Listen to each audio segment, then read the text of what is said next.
आज हमने इंशाअल्लाह मियां मोहम्मद नवाज शरीफ साहब को डिस्कस करना है। तो नवाज शरीफ साहब का जो पहली टर्म है, जो पहला टेन्योर है, वो शुरू हो रहा है जी 19 एज ए पीएम 1990 से लेके 1993।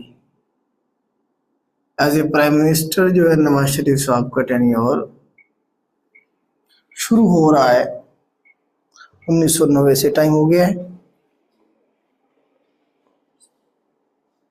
कितने बच्चे आए? बच्चे कम होते जा रहे हैं भाई, क्या वजह है?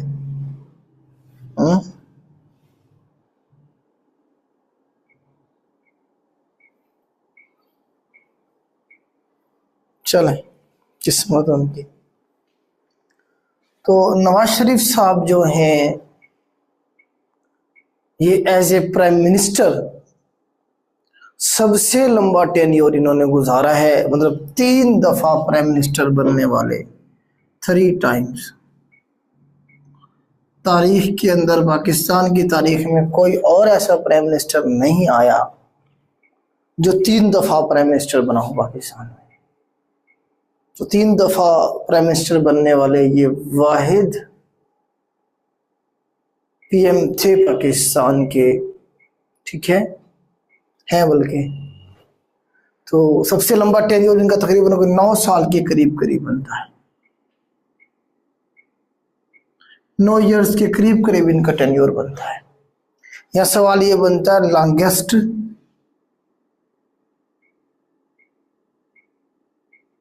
Serving PM of Pakistan.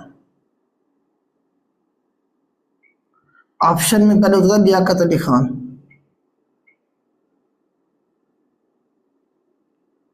जिनका टेन्योर है 4 साल और 63 डेज। एज ए टर्म देखें, अगर हम लंबी टर्म जो गुजारे, जिसमें एज ए एक टर्म में जो सबसे ज़्यादा टाइम गुजारा एज ए पीएम, वो लियाकत अली खान साहब थे। अभी तक रिकॉर्ड उन्हीं का था, लेकिन इनका रिकॉर्ड तोड़ा है किसने? यूसुफ रजा गिलानी साहब ने। रजा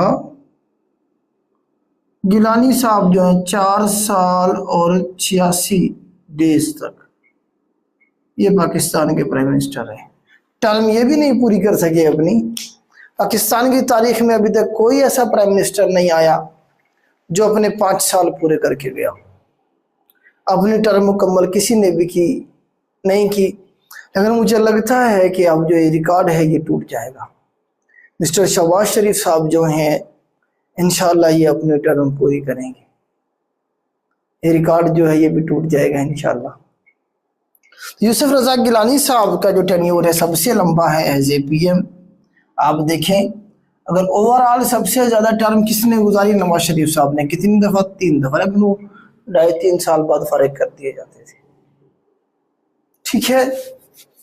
याद रहेगा आपको, इनमें से क्वेश्चन में डिफरेंशिएट, आज जो हम हिस्ट्री पढ़ेंगे ना बेटा, सारी खिचड़ी बनी हुई है। कोई पता नहीं है कौन किधर से आ रहा है और किधर जा रहा है। तो मैं कोशिश करूंगा इन्हें सेग्रीगेट करके आपको समझाने की, क्योंकि गवर्नमेंट जा रही होगी, दूसरी आ रही होगी, ठीक है। तो नवाज शरीफ साहब जो है ना, इनकी जो बर्थ हुई है 1949 में हुई है जी, लाहौर में। आपको पता है कि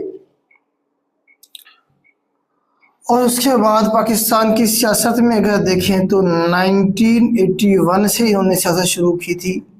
1985 तक ये जिया की कैबिनेट में क्या थे जी? फाइनेंस मिनिस्टर थे।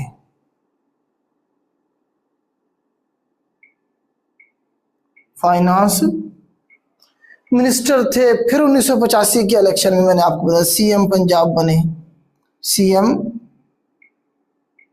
पंजाब बने ये 1985 में, जो जिया ने नॉन पार्टी इलेक्शन, जो गैर जमाती इलेक्शन जो करवाए थे, उसमें 1985 से 1988 तक, फिर 1990 तक, 88 तक रहे। 88 में फिर जब इलेक्शन हुए दोबारा से, फिर ये सीएम बन गए थे।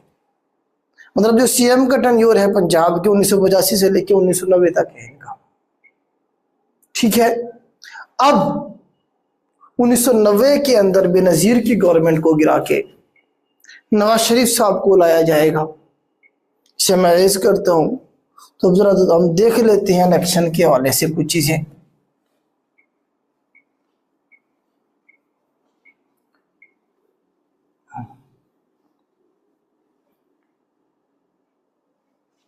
ऑपरेशन मिडनाइट जैकल लिखें जरा, ऑपरेशन मिडनाइट जैकल। सवाल बनता है बेटा पेपर में,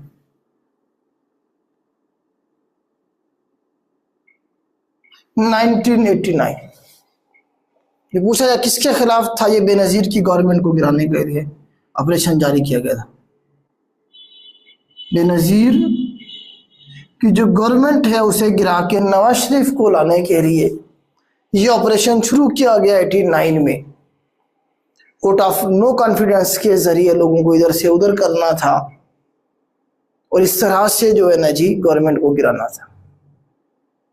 किसका ऑपरेशन लॉन्च करता था, ऑपरेशन कौन लॉन्च करता है? मुबैना तौर पे कहा जाता है कि आईएसआई की तरफ से ऑपरेशन लॉन्च किया गया था। पेपर में ये पूछा जाएगा ऑपरेशन मिडनाइट जैकल जो है नवाज बेनजीर की गवर्नमेंट को गिराने के लिए, टॉपल करने के लिए कौन सा ऑपरेशन शुरू किया गया था पाकिस्तान मिलिट्री की तरफ से। तो ऑपरेशन मिडनाइट जैकल भुट्टो की गवर्नमेंट को गिराने के लिए, ऑपरेशन फेयर प्ले मैंने आपको बताया था। ठीक है, अब इसमें असगर खान केस भी एक केस है। असगर खान जो केस है ये वैसे 1990 का वाकया है। गवर्नमेंट की बेनजीर की गवर्नमेंट को गिराने के लिए असगर खान साहब जो थे ब्रीफ केस पैसे के जो है ना भर के ले गए थे। कहा जाता है कि इन पर इल्जाम था असगर खान पे, इसने आईएसआई से पैसे लिए हैं बेनजीर की गवर्नमेंट को गिराने के लिए। इस तरह से इनके ऊपर इल्जाम था। 1991 में पीपल्स पार्टी ने इनके ऊपर केस भी किया था। असगर खान केस बड़ा मशहूर हुआ था।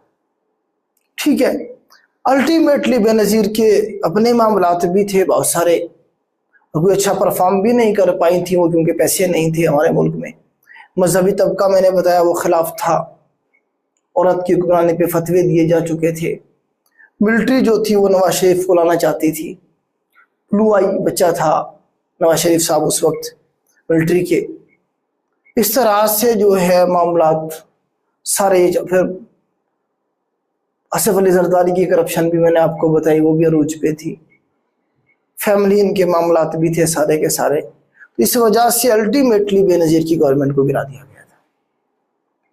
अब एक केयर टेकर जो है जी प्राइम मिनिस्टर लाया जाएगा पहली दफा पाकिस्तान की तारीख में, जिसने इलेक्शन करवानी है फ्री एंड फेयर। तो वो जो केयर टेकर प्राइम मिनिस्टर लाया जाएगा पाकिस्तान की तारीख का पहला केयर टेकर प्राइम मिनिस्टर अबूरी वजीर आजम गुलाम मुस्तफ़ा जतोई साहब से मैरिज कर देता हूँ।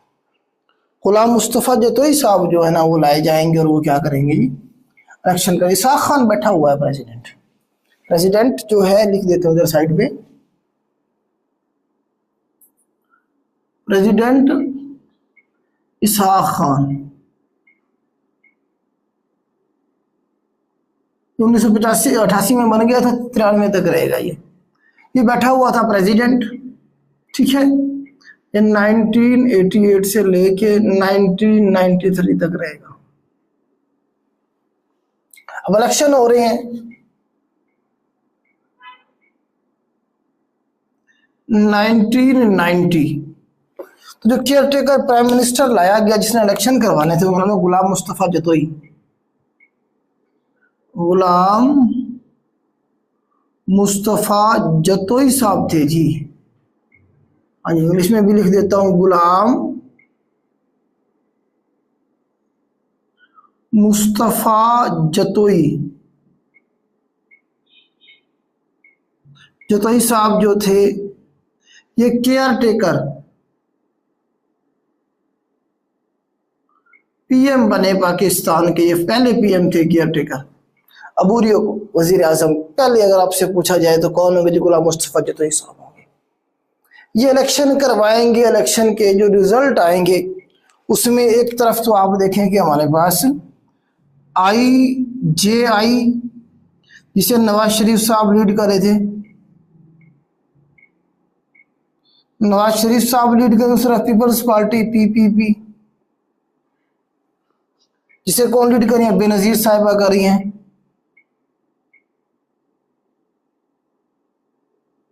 इलेक्शन का रिजल्ट ये निकलता है कि नवाज शरीफ साहब की जो पार्टी है ये इलेक्शन जीत जाती है और पीपल्स पार्टी की जो पार्टी होती है वो इलेक्शन हार जाती है। बस सीटें याद रखने की जरूरत नहीं है, कभी नहीं पूछी जाएंगी, मिक्स हो रही हैं, बहुत सारी हैं, पहले भी हमने की हैं। 1970 के जो इलेक्शन हुए थे उनकी सिर्फ आपने याद रखनी है सीटों की तादाद, कितने मुस्लिम लीग ने पाकिस्तान पीपल्स पार्टी ने जीती थी और कितनी अवामी लीग ने जीती थी। बाकी पार्टी जो सीटें थी इतनी सारी हैं, याद करेंगे तो सारा कुछ ही भूल जाएगा। स्मार्ट वर्क करें थोड़ा सा, ठीक है जी। नवाज शरीफ साहब जो है ना क्या करेंगे जी, गवर्नमेंट बनाएंगे और बेनजीर साहिबा इलेक्शन हार जाएंगी। इस तरह से जो है ना जी अगली गवर्नमेंट बनेगी और नवाज शरीफ साहब जो है IGI की तरफ से पाकिस्तान के अगले प्राइम मिनिस्टर बनेंगे। 1990 से लेकर 1993 तक रहेंगे। प्रेसिडेंट कौन बैठा हुआ है, इसाक खान बैठा हुआ। इलेक्शन हो गए, इलेक्शन का रिजल्ट आ गया। नवाज शरीफ कौन से प्लेटफॉर्म से, सवाल बनेगा कौन से प्लेटफॉर्म से बन रहे हैं, पहली बार IGI, इस्लामी जमहूरी इत्तेहाद, मजहबी तबका सारा जो था इनके साथ था, ठीक है। इसे मैं रेज करता हूँ। नवाज शरीफ साहब का देखते हैं हम कि उनके दौर में कौन कौन से जो है ना जी मजीद क्वेश्चन पूछे जा सकते हैं, इसे मैं रेज करता हूँ।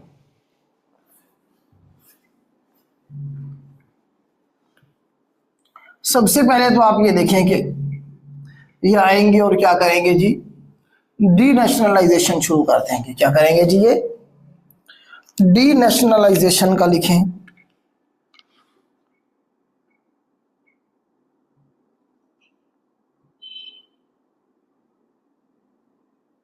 नेशनलाइजेशन का उलट डीनेशनलाइजेशन, इसे प्राइवेटाइजेशन भी कह देंगे हम।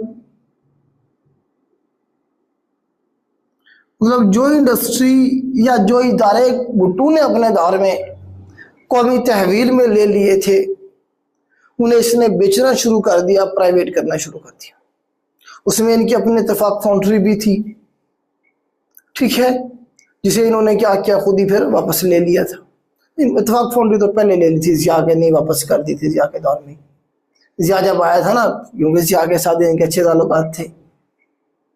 ब्लू आई बॉय मैंने कहा था इन्हें, जिया का कहा करते थे खुद अपनी तकरीर में कि मैं जो है ना जिया साहब का क्या हूँ जी, सियासी वारिस हूँ। तो इस तरह से तभी इनका काम हो गया था। लेकिन इन्होंने प्राइवेटाइजेशन शुरू कर दी, डीनेशनलाइजेशन की जो पॉलिसी थी इन्हें लॉन्च किया। ये सवाल बनेगा कि किसने शुरू किया, कब की बात है जी, गवर्नमेंट में जब आए हैं उसके फौरन बाद इन्होंने शुरू कर दिया। दूसरा जिना स्टेशन देखें, जिना स्टेशन,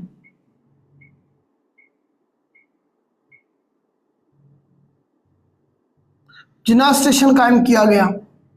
ये 1991 की बात है बेटा, साल पूछता है वो कभी कभी। कहाँ किया गया, अंटार्कटिका पे।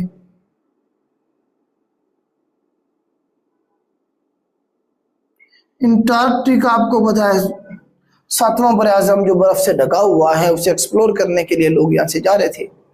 पाकिस्तान से भी एक मिशन भेजा गया, उसने जाके वहां पे एक स्टेशन कायम किया जिसे जिना स्टेशन कहा गया। ये सवाल बनता है। फिर इसने पानी का इशू था सूबों के दरमियान में, इन्होंने क्या किया जी, उसे भी रिजॉल्व किया। इन्होंने क्या किया जी, वाटर रिकॉर्ड किया। लिखें जरा, water record, water record between provinces, सूबों के दरमियान में जो मुआहदा किया इन्होंने पानी का, वो 1991 में किया। सिंध कहता था जी मेरा पानी ज्यादा है, मुझे ज्यादा देना चाहिए। KPK कहता था हमें दो जी पानी। इस तरह से मामला था सूबों का। पंजाब ज्यादा पानी पी जाता है, पंजाब वाले कहते थे जी हमारा ज्यादा हक है। तो इससे वाटर रिकॉर्ड किया गया। कब जी पूछा जाएगा कौन से ईयर में हुआ, 1991 में। इसके मुताबिक पानी की तकसीम की गई। पंजाब को दिया गया 37%, सिंध को भी 37% दिया गया इसके मुताबिक। KPK को दिया गया 14% और बलूचिस्तान को दिया गया 12%। हो गया 100% पूरा, हमेशा हमेशा के लिए मसला हल कर दिया गया, किसी सूबे कोई इतराज ना रहे। अभी आप देख रहे होंगे सिंध वालों ने एहतजाज किया था पिछले दिनों कि जी पंजाब वाले क्या कर रहे हैं जी, हमारे पानी रोक रहे हैं, नहरें निकाल रहे हैं, और मजीद हमारा जो इशा है 37% वो हमें पहले ही नहीं मिल रहा है। तो ये वाटर रिकॉर्ड में तय पा गया था, इसके मुताबिक फिर इरसा भी बनाई जाएगी। इसका भी सवाल बनता है, इरसा का साल पूछता है 1992 में इरसा बनाई गई। इंडस रिवर सिस्टम अथॉरिटी, इसका क्या एब्रीविएशन है इरसा का? Indus river system authority. Indus river system authority जो है ना, जिसका एब्रीविएशन है, ये 1992 में बनाई गई थी, 1992 में। ठीक है। बदर 1 जो सैटेलाइट भेजा गया था 1990 में, वो बेनजीर के दौर में भेज दिया गया था, बेनजीर के दौर में भेज दिया गया था। वो उस वक्त बेनजीर का दौर था, पहला सैटेलाइट जिसे हम कहते हैं। हाँ जी, याद रहेगा आपको, 1990 में बदर 1 जो था चाइनीज, उसमें भेजा गया था। तो इसमें आप ये देखें कि इस तरह से जो है ना जी ये मामला चल रहे थे। अब नवाज शरीफ साहब जो थे, इनके मामला खराब होना शुरू हुए इसाक खान के साथ। इसाक खान कौन है? प्रेसिडेंट है। इसाक खान प्रेसिडेंट बैठा हुआ है, आर्मी चीफ भी साथ में मैं लिख देता हूँ यहाँ पे। तो एक तो ये प्रेसिडेंट बैठे हुए थे इसाक खान साहब, इधर आर्मी चीफ लिखता हूँ। लास्ट टाइम मैंने लिखा था अब्दुल वहीद काकड़।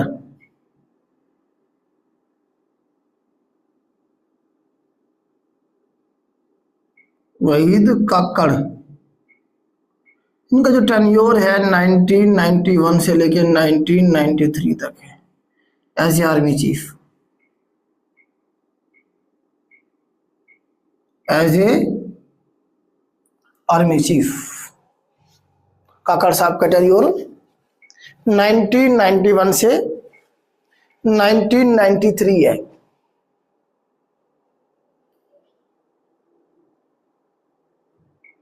नहीं, 1993 में तो ये आए थे, ये चले जाएंगे 1996 तक। असलम बेग 88 में आया, 91 तक। जनरल आसिफ नवाज आया 91 से 93 तक। यस, इनका टेन्योर बनेगा 1993 से 1996। अब्दुल वहीद काकड़ साहब आ चुके थे इस दौर में। ठीक है। तो काकड़ साहब के मामलात भी कुछ ठीक नहीं थे। नवाज शरीफ के साथ में करप्शन हो रही थी अरूज पे, और नवाज शरीफ साहब ने जो है ना तकरीबन कुछ 7 लाख लोगों से जो है ना पैसे जमा किए थे। कोऑपरेटिव सोसाइटी जो थी एक, उसके नाम पे, लोगों को घर देने के नाम पे घर दिए नहीं गए थे। इस तरह से जो थे मामलात, करप्शन के मामलात जो थे अरूज पे थे। तो इसहाक खान साहब जो बैठे हुए थे, इन्होंने नवाज शरीफ को घर भेज दिया 1993 के। इनकी गवर्नमेंट को गिरा दिया गया, इनकी गवर्नमेंट को करप्शन के ऊपर गिरा देते हैं। कौन? इसहाक खान साहब 1993 में। अब जब इनकी गवर्नमेंट को गिरा दिया गया तो नवाज शरीफ साहब अदालत गए, स्पीकर भी और नवाज शरीफ साहब भी। तो अदालतें तो आपको पता है इंसाफ देने के लिए बैठी होती हैं हमेशा। तो अदालतों ने क्या किया जी, नवाज शरीफ साहब की गवर्नमेंट को बाल कर दिया। तारीख में पहली दफ़ा ये हुआ, पहली और आखिरी दफ़ा हुआ। शरीफ खानदानों को आपको पता है इंसाफ सबसे पहले मिलता है। तो इस तरह से जो है उन्हें इंसाफ दिया गया, जो कि बहुत अच्छी बात थी। इलीगल वे से क्यों गिराई है कोई गवर्नमेंट? घर भेज दिया। मतलब उसने 58(2) भी लगाया ना, उसने क्या लगाया था? 58(2) BC के इख्तियारात इसके पास थे। 58(2) के इख्तियारात थे इसके पास, प्रेसिडेंट के पास। वो जो 8वीं तरमीम ने में जिया ने ऐड की थी, तो उसने गवर्नमेंट को घर भेजा, उसने वापस बाल कर दिया अदालत से। अब जो है ना जी आर्मी भी तो बैठी हुई थी। तो उसके बाद जी अब्दुल वहीद काकड़ साहब ने अपना फार्मूला दिया, जिसे काकड़ फार्मूला कहा गया। इसे काकड़ फार्मूला कहा गया। काकड़ फार्मूला ये था कि जी दोनों घर जाएं, इसहाक खान भी घर जाए और नवाज शरीफ भी घर जाए। ये काकड़ फार्मूला था। अदालतों से बहाल होने के बाद वहीद काकड़ साहब ने दोनों को बिठाया, नवाज शरीफ को, इसाक खान को। उन्हें कहा जी मामला खराब रहेंगे, अब तुम्हारे मामला वैसे इसाक खान के साथ ठीक नहीं है, कुछ दिन के बाद फिर भी ये भेज सकते हैं, उसके बाद इख्तियारात तो है ना, तुम क्या करो जी, दोनों बैठो और मामला को तय करो, या फिर दोनों रिजाइन कर दो, नए इलेक्शन करवाते हैं। इस तरह से जो है ना जी काकड़ फार्मूला ये था कि इसाक खान भी घर चला गया 1993 और नवाज शरीफ भी घर चला गया। अब नया इलेक्शन होंगे। अब क्या होंगे जी, नया इलेक्शन होंगे और उस इलेक्शन के बाद दोबारा से जो गवर्नमेंट बनेगी वो पीपल्स पार्टी की गवर्नमेंट बनेगी। ठीक है, तो जब इसाक खान प्रेसिडेंट जो था पाकिस्तान का वो घर चला गया, तो प्रेसिडेंट फिर कौन बना, ये सवाल है ना। तो फिर प्रेसिडेंट बनेंगे इसके बाद वसीम सज्जाद। वसीम सज्जाद साहब जो चेयरमैन सेनेट थे, जिनका सबसे लंबा टेन्योर है एज ए चेयरमैन सेनेट, मैंने बताया था आपको, तो ये क्या बन जाएंगे जी, प्रेसिडेंट की जगह पे एक्टिंग प्रेसिडेंट बन जाएंगे। इसाक खान की जगह पे एक्टिंग प्रेसिडेंट वसीम सज्जाद साहब बनेंगे। बस यहां तक काफी है मेरे ख्याल से। इस तरह से नवाज शरीफ साहब जो है अपने घर चले जाएंगे, दोबारा इलेक्शन होंगे, इलेक्शन के अंदर पीपल्स पार्टी जो है वो मेजॉरिटी के साथ आएगी। केयरटेकर प्राइम मिनिस्टर भी तो बनाया जाएगा ना जी, मोइनुद्दीन कुरैशी साहब को केयरटेकर प्राइम मिनिस्टर बनाया जाएगा। इसे मैं रेस करता हूं। अब हम डिस्कस करते हैं इलेक्शन 1993 के। ठीक है, इलेक्शन 1993, इसमें से बेटा जो मेन पॉइंट है मैं आपको वही करवा रहा हूं, बस बाकी जो है हम यहां से इग्नोर करते जा रहे हैं, छोड़ते जा रहे हैं। जिसकी जितनी जरूरत है उसकी हम तो नहीं कर रहे हैं। बस आज हम कोशिश करेंगे 2008 तक कर लेंगे। पहले मैं सोच रहा था जल्दी जल्दी जो है ना रिकॉर्डेड लेक्चर दे कि आपको ये पोर्शन मुकम्मल करवा के हम इस्लामिक स्टडी शुरू कर देते हैं। फिर मैंने कहा यार हमारे पीछे कौन सी पुलिस लगी हुई है, जल्दी जल्दी करके करना क्या है। इस तरह से पहले ही आपके ऊपर बर्डन है। ठीक है, ये और भी जो है ना मैं एक और रिकॉर्डेड लेक्चर दे दूं तो फिर वो होगा नहीं। हम एक दफा अच्छे से कर लेते हैं, एग्जाम तो होते रहेंगे और होते रहे हैं अभी तक, आपको पता है। जो एग्जाम दरमियान में आएगा वो करते जाइएगा जी। लिखिए जरा इलेक्शन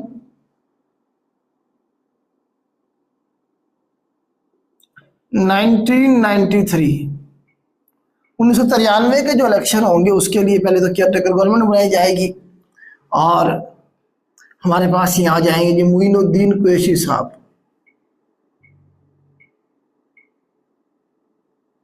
ये डिप्लोमेट थे जी, डिप्लोमेट थे, ये ब्यूरोक्रेट थे, इकोनॉमिस्ट थे मोइनुद्दीन कुरैशी साहब। तो इन्हें केयरटेकर प्राइम मिनिस्टर बनाया जाएगा पाकिस्तान का। ये क्या कराएंगे जी, इलेक्शन करवाएंगे। ये 1993 में पूछता है अक्सर कि केयरटेकर प्राइम मिनिस्टर कौन था जी, मोइनुद्दीन कुरैशी साहब थे, जो कि दूसरे केयरटेकर प्राइम मिनिस्टर बन रहे हैं।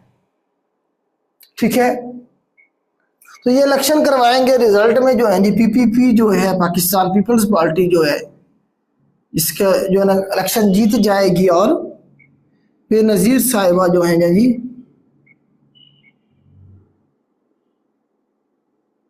भुट्टो साहिबा क्या बनेंगे जी, पाकिस्तान के पीएम बन जाएंगे।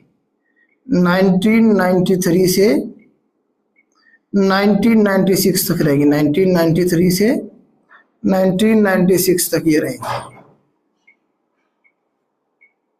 ठीक हो गया। अब ये तो जो केयरटेकर प्राइम मिनिस्टर जो बैठा हुआ था प्रेसिडेंट वसीम सज्जाद, वो तो थोड़े से अरसे के लिए आया था। अब पीपल्स पार्टी अपना प्रेसिडेंट लेके आएगी फारूक अहमद लगारी साहब को। सदर कौन होंगे जी, फारूक लगारी साहब क्या बनेंगे जी, प्रेसिडेंट बनेंगे। ये एक कारकुन था पीपल्स पार्टी का, जिसे बीबी साहिबा क्या करती है जी, लगाती है प्रेसिडेंट ऑफ पाकिस्तान। 58 भी अभी है प्रेसिडेंट के पास।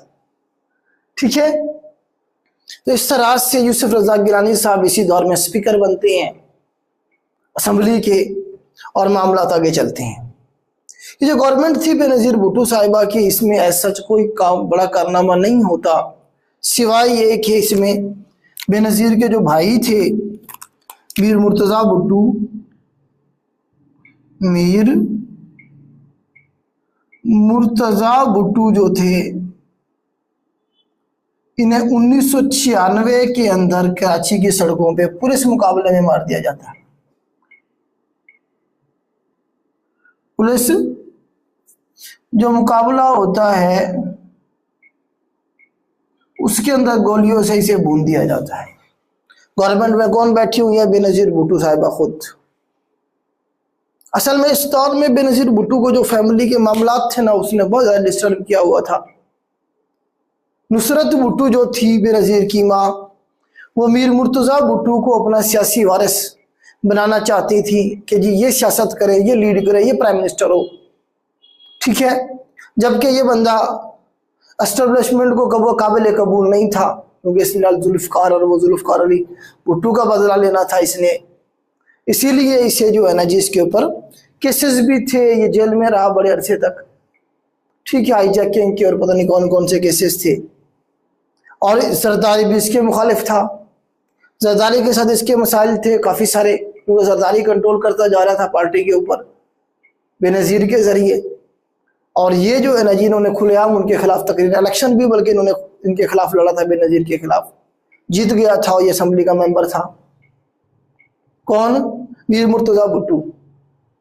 जरदारी के साथ ताल्लुकात कहते इतने ख़राब थे, इन्होंने मुबैना तौर पे कहा जाता है कि इन्होंने जरदारी की एक मूंछ भी काट दी थी, ठीक है, मतलब कोई अच्छे ताल्लुकात नहीं थे। तो इस तरह से जो है ना जी कोई थप्पड़ मारने तक बात भी पहुंची थी कभी किसी दौर में। खैर जी मामला चलते रहे, मामला जब खराब हुए तो फिर 1996 के अंदर जो है ना इसे पुलिस मुकाबले में कराची के अंदर मार दिया गया। जिन पुलिस वालों ने मारा उनसे इन्वेस्टिगेशन जब उन्होंने कहा जी ऊपर से ऑर्डर आया था, ऊपर से कौन ऑर्डर देता है, अब ये जो है ना जी किसी को पता नहीं है कहाँ से ऑर्डर आए थे, बस ऊपर से ऑर्डर आए थे। अब बेनज़ीर के ऊपर एक धब्बा था कि उसका भाई मारा गया और उसकी गवर्नमेंट है, तो उसने ये इल्ज़ाम लगाया किस पे? फारूक लगारी पे। जबकि आवाम जो थी उन्होंने ये सारा इल्ज़ाम लगाया किस पे? जरदारी साहब पे, किसी जरदारी के साथ इसके ताल्लुकात अच्छे नहीं, जरदारी ने मरवाया इसे। जबकि बेनज़ीर ने इल्ज़ाम लगाया फारूक लगारी पे कि इसने एस्टेब्लिशमेंट के साथ मिलके क्या किया है, मीर मुर्तजा भुट्टो को मरवा दिया है।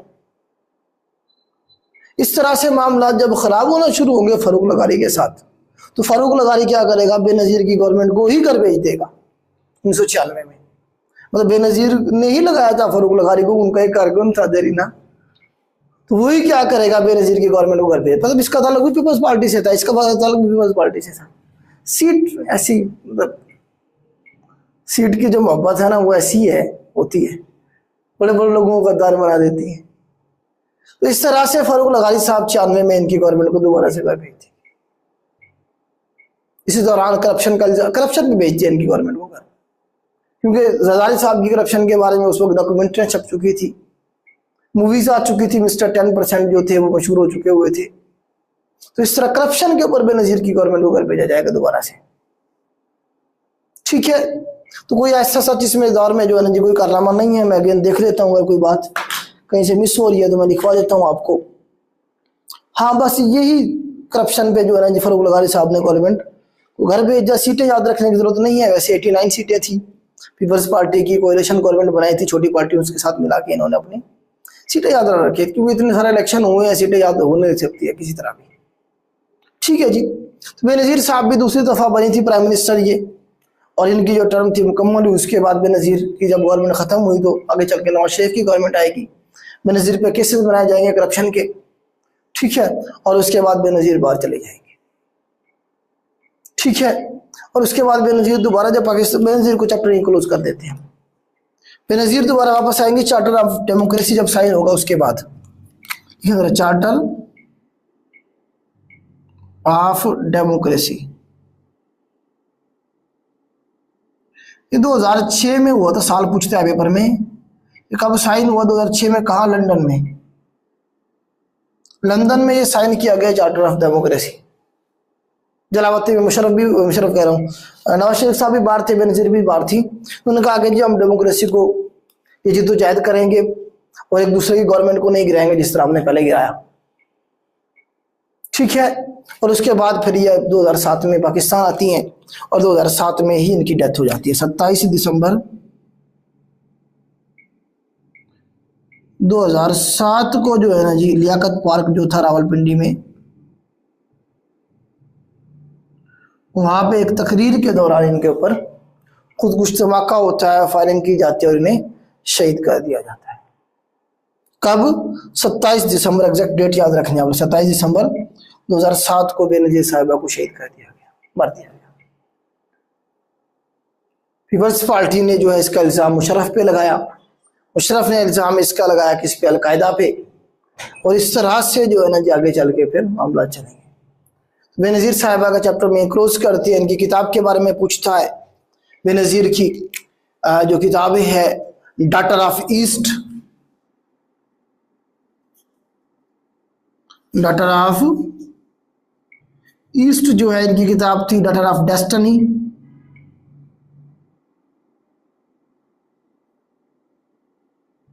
डॉटर ऑफ डेस्टिनी और डॉटर ऑफ ईस्ट जो है दो किताबें इनके बारे में पूछा जाता है बेनजीर साहिब। और भी किताबें हैं बहुत सारी। पाकिस्तान डेमोक्रेसी एंड वेस्ट के नाम से भी एक किताब है, लेकिन ज्यादातर इसी के बारे में पूछता है, डॉटर ऑफ ईस्ट के बारे में। पाकिस्तान की पहली जो वुमेन प्राइम मिनिस्टर थी इस दुनिया से चली गई। तो ये बेनजीर का चैप्टर थोड़ा सा मैंने क्लोज कर दिया है। अब इलेक्शन देखते हैं दोबारा से 1996 वाले, और नवाज शरीफ साहब की वापसी दोबारा से होगी, इन्हें लाया जाएगा, तो वो जरा हम देखते हैं, इसे मैं रेज करता हूँ। क्योंकि बेनजीर साहिबा जो थी, मैंने आपको बताया कि एस्टेब्लिशमेंट के खिलाफ इनका एक बयानिया था, तो उस तरह से जो है ना जी ये इलेक्शन में आई थी, तो किसी सूरत में भी नहीं जो है बर्दाश्त नहीं किया जा रहा था, कोई मतलब है कि सपोर्ट नहीं की जा रही थी। खतरा ये था कि इसे इख्तियार अगर दे दिए तो ये क्या करेगी, अपने बाप का केस खोल के और मीर मुर्तज़ा भुट्टो का और शाहनवाज भुट्टो का केस खोल के कहीं इंतकाम न लेना शुरू कर दें। इसीलिए बस टाइम पास किया गया। तो अब जो इलेक्शन हो गए जी 1996 के, 1996 के इलेक्शन होंगे जी। 1996 के इलेक्शन के दौरान care taker prime minister again आएगा, मिस्टर मिराज खालिद, मोहम्मद मिराज खालिद साहब जो थे, ये जो है ना जी पाकिस्तान के केयर टेकर प्राइम मिनिस्टर बनेंगे। अबूरी वजीर आजम, केयर टेकर प्राइम मिनिस्टर कौन बने जी, इलेक्शन करवाया जी मिस्टर मिराज खालिद साहब। प्रेसिडेंट वही फारूक लगारी बैठा हुआ है, इसने असम्बलियां तोड़ दी थी, कर भेज दिया था, ठीक है जी। और काकड़ साहब जब जाएंगे तो नेक्स्ट जहांगीर करामत साहब आएंगे।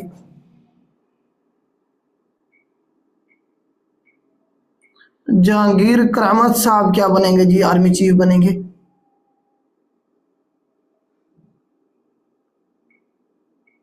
आर्मी चीफ कौन बनेंगे जी नेक्स्ट? 1996 से लेकर 1998 तक जो है ना जी रहेंगे जहांगीर करामत साहब। जहांगीर करामत साहब नेक्स्ट आर्मी चीफ बनेंगे 1996 से 1998 तक, ठीक है, रहेंगे। ये आगे चल के खुद ही रिजाइन कर देंगे। फिर इसके बाद मुशर्रफ आएगा, जहांगीर करामत के बाद मुशर्रफ आके फिर नवाज शरीफ साहब को घर भेज देगा। 1996 के जो इलेक्शन होंगे उसमें ये होगा कि मुस्लिम लीग जो है, अब मुस्लिम लीग नून, आप कैसे या मुस्लिम लीग क्या ले, सिर्फ मुस्लिम लीग नून नहीं थी, अभी सिर्फ क्या थी जी, मुस्लिम लीग है जी। इसके प्लेटफॉर्म से मतलब इत्तेहाद था बेसिकली, तो ये पीपल्स पार्टी के खिलाफ मुस्लिम लीग भी ना कहें आप, इत्तेहाद था बहुत सारी पार्टीज का। ये जो पार्टीज थी जिसमें आप देखें कि ये सारी इस्लामी पार्टीज हो गई और बाकी सारी पार्टीज का एक इत्तेहाद था बेसिकली, ठीक है। तो उनकी तरफ से क्या होगा, मुस्लिम लीग भी लिखें बेटा, ठीक है जी। तो नवाज शरीफ साहब अगेन क्या बनेंगे जी,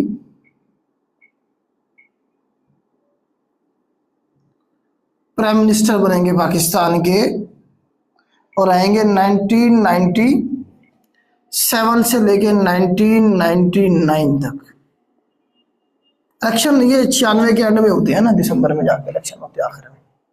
हुकूमत में आते आते 97 शुरू हो गया था, इस तरह से, ठीक है। नवाज शरीफ साहब पाकिस्तान के सेकंड टर्म है, अभी इनकी कौन सी टर्म है, सेकंड टर्म होगी इनकी as a PM, as a PM इनकी सेकंड टर्म होगी अबूरी वज़ीर आज़म, मैंने आपको बता दिया मिराज खालिद साहब थे, इसे मैं रेज कर दूं। ठीक है, चलें जी। अब नवाज शरीफ साहब जो थे मेजॉरिटी के साथ आए थे, सीटें इनकी अच्छी खासी थी। ठीक है, तो नवाज शरीफ साहब जो है क्या करेंगे जी, पावर सारे अपने कंट्रोल में रखेंगे। सबसे पहले तो वो जो अमेंडमेंट थी उसे खत्म करेंगे। वो जो 8th अमेंडमेंट थी 1997 में असेंबली से, उसे खत्म कर देंगे 13वीं तरमीम 13 अमेंडमेंट के जरिए। 13 अमेंडमेंट के जरिए जो इख्तियारात थे सदर के असेंबली को तोड़ने का, क्योंकि एक दफा खुद शिकार हो गए थे नवाज शरीफ साहब। गुलाम इसाक खान ने इनके असेंबली गवर्नमेंट को घर भेज दिया था। उसने कहा अब दोबारा मैं बैठा हूँ तो अगर फरूक लगा रहे हैं जिस तरह अभी बेनजीर गवर्नमेंट तोड़ी है, मेरी भी तो तोड़ सकता है। उसने सबसे पहले असेंबली से अप्रूव करे 13 अमेंडमेंट, जिसके अंदर क्या किया गया 1997 के, जिसमें क्या किया गया, वो जो 8वीं तरमीम थी जिसमें 58(2)B का जिक्र था, उसे खत्म कर दिया गया और इख्तियारात जो थे असेंबली को तोड़ने के, वो सदर से लेके प्राइम मिनिस्टर को दे दिए गए। भुट्टो के दौर में जिस तरह से इख्तियारात प्राइम मिनिस्टर के पास थे असेंबलियां तोड़ने के, तो अब दोबारा से 13वीं तरमीम में देखें, जिया ने इसे इंट्रोड्यूस करवाया था 8वीं तरमीम में 1985 के अंदर, 8th अमेंडमेंट के अंदर 1985 में। सदर असेंबलियां तोड़ सकता है क्योंकि वो आप सदर था, उससे इतनी सारी असेंबलियां टूटी। अब नवाज शरीफ साहब ने ये जबरदस्त कारनामा किया, अच्छा काम किया गया यार, इसे तो कम से कम खत्म करो ना। ठीक है, तो 58(2)B खत्म किया कौन सी अमेंडमेंट में, 13वीं अमेंडमेंट के अंदर, 1997 की बात है, ताकि एक और प्राइम मिनिस्टर घर ना जाए। ठीक है, ये क्या नवाज शरीफ साहब ने, और आगे चल के जो है ना जी जो है नवाज शरीफ साहब जो है ना जी 98 में ही जो है अदालत पे हमला कर देंगे। जस्टिस सज्जाद अली शाह के बारे में सवाल बनेगा। जस्टिस सज्जाद अली शाह साहब के अदालत में कोई केस होता है नवाज शरीफ साहब का, करप्शन का या कुछ और था जो भी था, तो ये क्या करते हैं, डंडे सोटे लेके अपनी जिस तरह से एक फौज होती है वो लेके उसकी अदालत पे हमला कर देते हैं। ठीक है, तो वो भी जस्टिस सज्जाद अली शाह की अदालत के ऊपर हमला किया गया था। ठीक है, अदलिया के ऊपर हमले की वो बात होती है नवाज शरीफ साहब के दौर में। और उसके बाद आप देखें कि ये क्या करेंगे जी, ये इन्होंने कर लिया और 98 में ही जहांगीर करामत को फोर्स करके इनसे रिजाइन ले लेंगे।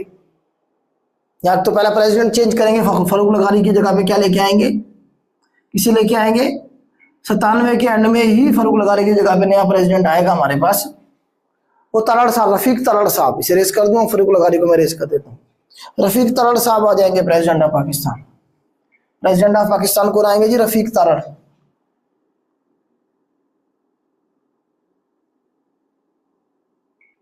रफीक तलड़ साहब जो थे प्रेसिडेंट बनेंगे पाकिस्तान के नेक्स्ट प्रेसिडेंट रफीक तलड़ साहब आए।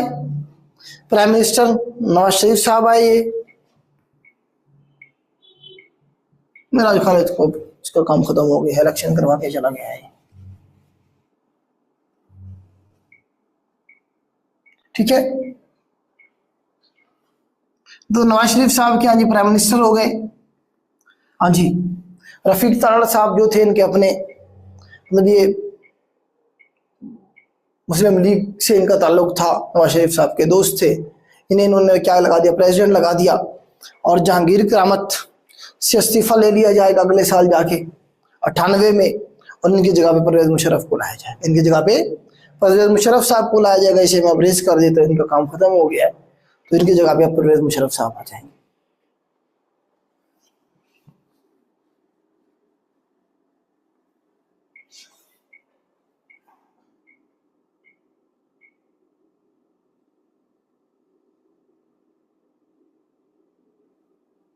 जी 1998 से आएंगे ये, और ये रहेंगे जी एज ए, आप देखें आर्मी चीफ, तो 2007 तक आर्मी चीफ रहेंगे ये।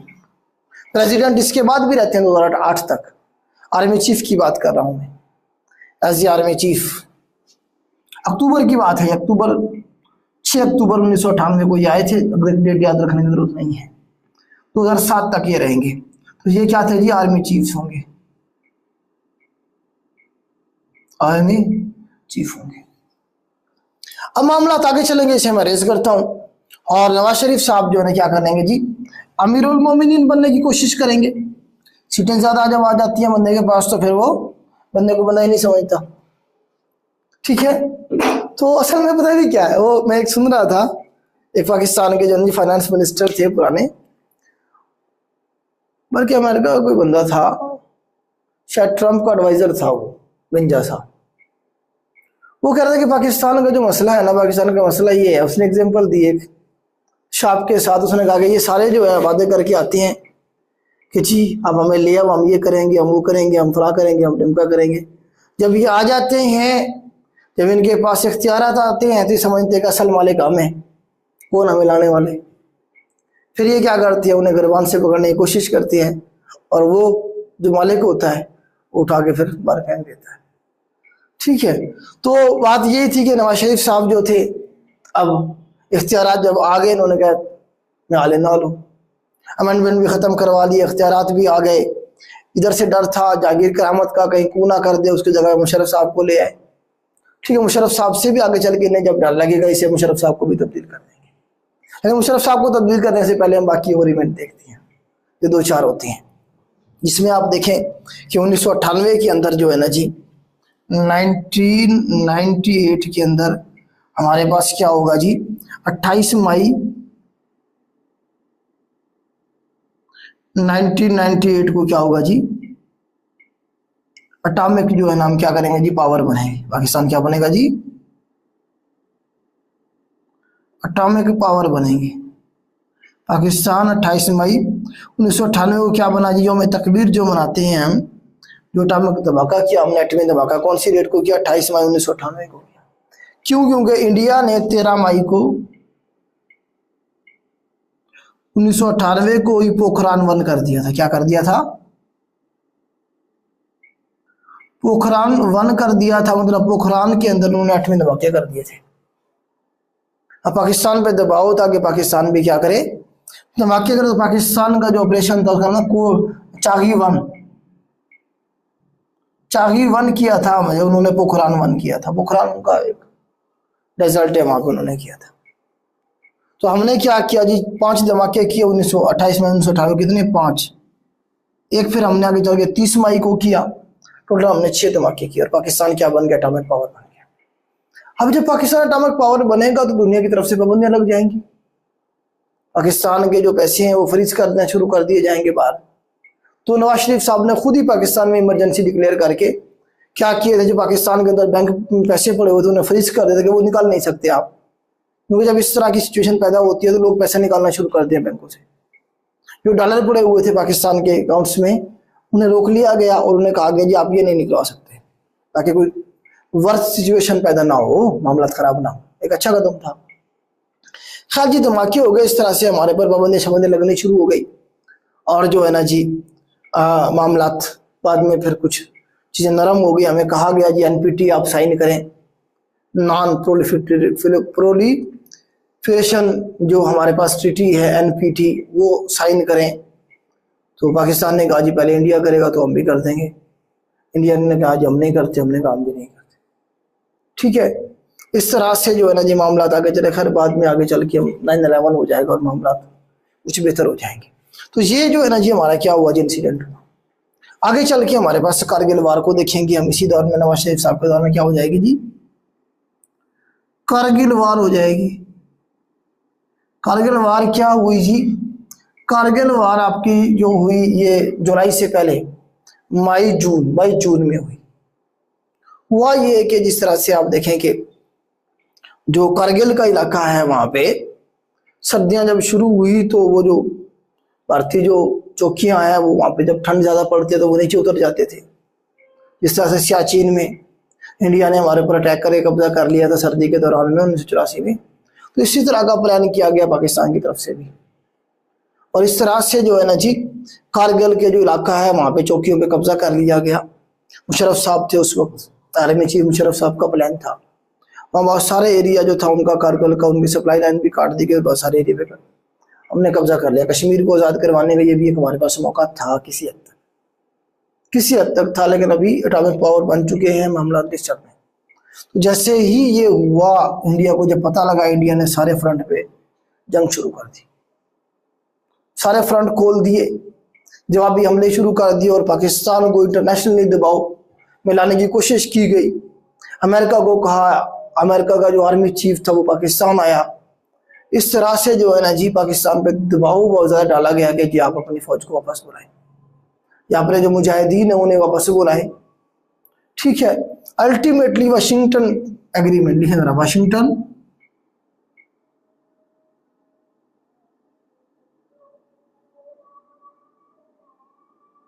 एग्रीमेंट 4 जुलाई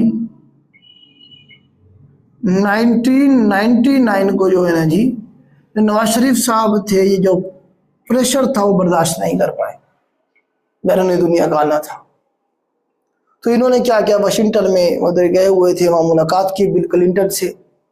ठीक है, और वहां पे क्या कर दिया इन्होंने, ऐलान कर दिया जी हम अपनी आर्मी को वापस बुला रहे हैं।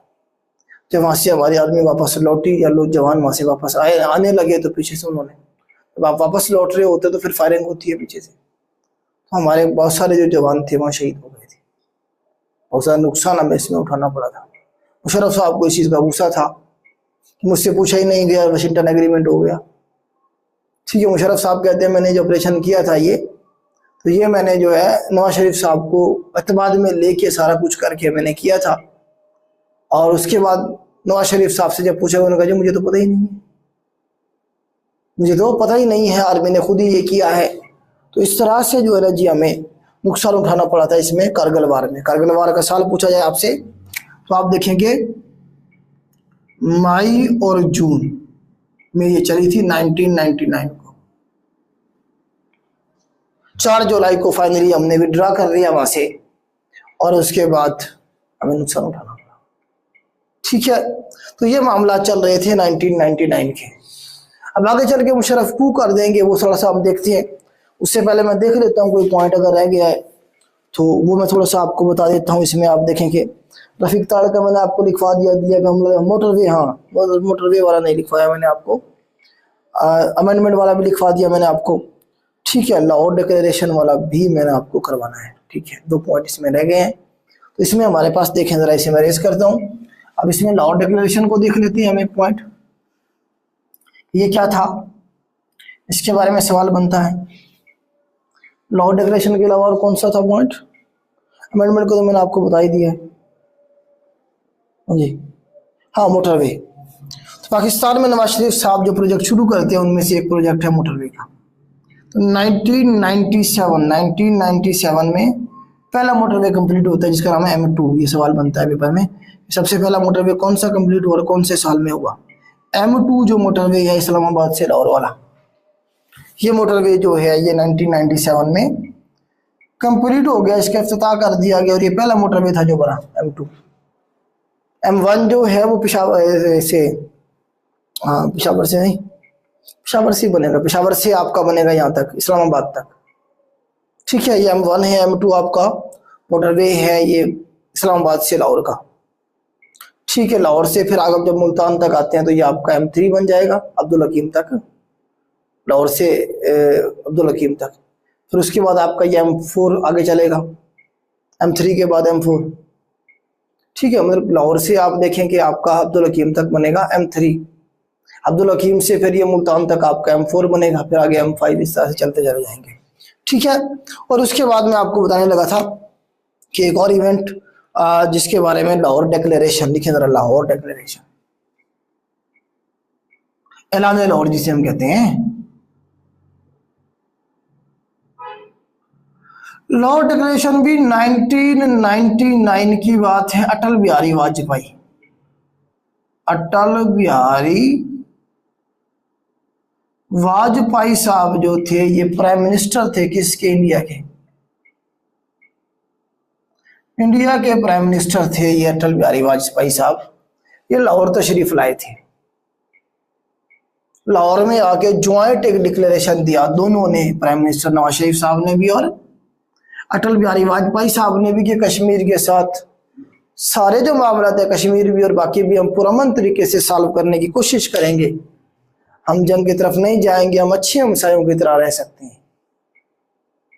ठीक है, तो ये आपका लाहौर डिक्लेरेशन था। तो अटल बिहारी वाजपेयी साहब का ताल्लुक बीजेपी से था तो ये वाजपेयी साहब और नवाज शरीफ साहब ने लाहौर में क्या किया जी, एक डिक्लेरेशन दिया। ये बाय बस आए थे लाहौर, ये बाय बस लाहौर आए थे और बस सर्विस भी शुरू की गई थी दोनों तरफ इस तरह से। तो बस लेके पहुंचे थे कि अच्छा एक मतलब जबरदस्त एक ये कारनामा था, इस पे अगर अमल हो जाता आगे चल के तो दोनों मुल्कों के हालात अच्छे हो सकते थे। असल में पीपल टू पीपल कंटेक्ट होता है ना, जब लोग एक दूसरे के करीब आते हैं, मोहब्बतें बढ़ती हैं, तो फिर रियासत के जो हुक्मरान होते हैं वो भी मजबूर हो जाते हैं अपने जो पर्सनल मोटिव हैं वो आवाम के सामने फिर मतलब है कि मामला को बेहतर करने में मजबूर हो जाते हैं फिर वो। चले जी, ये थोड़ा सा आपको मैंने बताया, हम जरा देख लेते हैं कि नवाज शरीफ साहब की जो गवर्नमेंट है उसे कैसे गिराया जाएगा, मामला किस तरह से ख़राब होंगे और मुशर्रफ साहब कैसे आएंगे।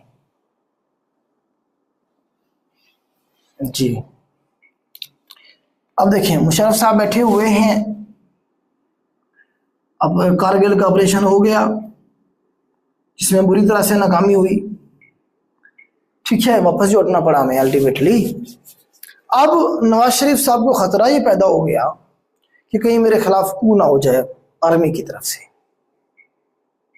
अब नवाज शरीफ साहब गए हुए थे किधर, नवाज शरीफ कह रहा हूं, मुशर्रफ साहब गए हुए थे श्रीलंका। मुशर्रफ किधर गया हुआ है, श्रीलंका। ये बात है आपकी अक्टूबर 1999, 6 अक्टूबर 1999 को, इसे सिर्फ अक्टूबर लिख लें, अक्टूबर का स्टार्ट था। डेट याद रखेंगे तो फिर मसला हो जाएगा, इतने ज़्यादा डेट याद रखने की जरूरत नहीं है। ये गए हुए थे कहाँ पे जी, श्रीलंका का जो वहाँ पे कुछ उनका फंक्शन चल रहा था वहाँ पे, और वहाँ ये मौजूद होते हैं। तभी ये क्या करते हैं, नवाज शरीफ साहब इन्हें आर्मी चीफ से हटा देते हैं।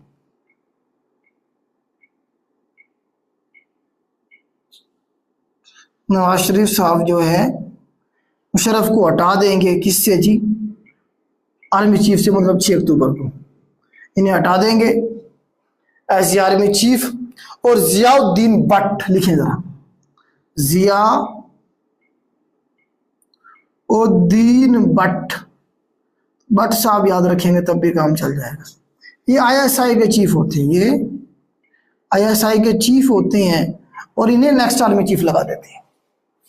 अब इन्हें हटाएंगे मुशर्रफ साहब को तो कोई ना कोई तो लगाएंगे ना उनकी जगह पे, तो वो तो मुल्क से बाहर था।